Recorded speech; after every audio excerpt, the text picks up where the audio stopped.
விஜய் போன்றவர்கள்லாம் சவால் நிறைந்த மனிதர்களாக தான் உருவெடுத்து வராங்களா? சவால் நிறைந்த தலைவர்களாக வருவாங்களா? அழுத்தம் தராங்களா? அரசியல் களத்தில் எல்லோரும் சவால்களை எதிர்கொண்டு தான் ஆக வேண்டும். அவருக்கும் இந்த சவால் தேர்தல் களத்தில் உண்டு. எப்படி எதிர்கொள்வார் என்பதை பொறுத்திருந்து பார்ப்போம். தர்மேந்திர பிரதான் மன்னிப்பு கேட்டது தேவையில்லாத விஷயம், அவர் பேசுவது சரிதான்ற மாதிரி அண்ணாமலை தர்மேந்திர பிரதான் மன்னிப்பே கோரவில்லை, வருத்தமும் தெரிவிக்கவில்லை. தான் சொன்ன வார்த்தையை திரும்ப பெற்றுக்கொள்கிறேன் என்று தான் கூறியிருக்கிறார். அவர் சொன்னதற்கு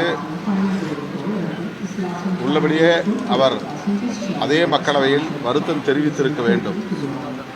தமிழ் தேசிய பேரினத்தை அன்சிவிலைஸ்டு பீப்புள் என்று, நாகரிகமற்றவர்கள் என்று அவர் சொன்னது அநாகரிகமானது. அவர்தான் அநாகரிகமாக நடந்து கொண்டார். அதை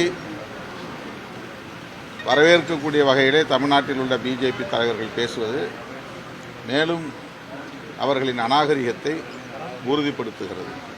விடுதலை சிறுத்தைகள் யாரோட கூட்டணியில் இருக்கிறாங்களோ அந்த ஆட்சி, அது தேர்தல் அடிப்படையில் ஆட்சி அமைவது உறுதின்ற ஒரு நிலைப்பாடு. அப்படி இருக்கிற சமயத்தில் இவ்வளவு வல்லமை பொருந்திய விடுதலை சிறுத்தைகள் கட்சி ஏன் ஆட்சியிலையும் பங்கு அதிகாரத்திலையும் பங்குன்றதை முன்னெடுத்து சொல்ல முடிய மாட்டேங்குது சார்? காரணம் என்ன சார்? சொல்லக்கூடாது என்று ஒன்றுமில்லை.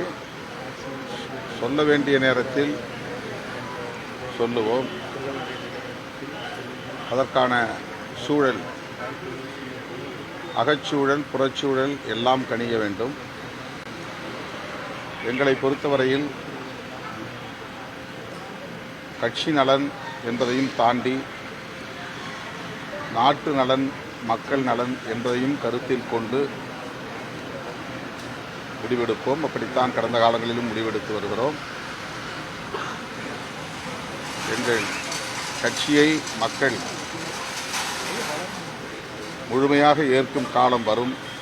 அதற்கான சூழல் கனியும் என்ற நம்பிக்கை உள்ளது. இத்தனை வருடங்கள் போராடி கூட அந்த காலகட்டங்கள் இன்னும் கனியலையா? வருகிற சட்டமன்ற தேர்தலில் ஆட்சியில் பங்கு அதிகாரத்தில் பங்குன்ற சூழ்நிலை வருமா? அப்படி இல்லைன்னா இன்னும் எத்தனை வருடங்கள் கடந்து போகும் சார்?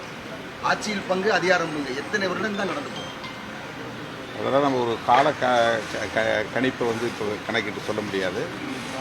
நம்முடைய நடவடிக்கைகளை பொறுத்து மக்கள் நம்மை அங்கீகரிப்பார்கள். இப்போது ஒரு மாநில கட்சியாக அங்கீகரித்திருக்கிறார்கள். ஒரு அதிகார வலிமையுள்ள கட்சியாகவும் மக்கள் அங்கீகரிப்பார்கள்.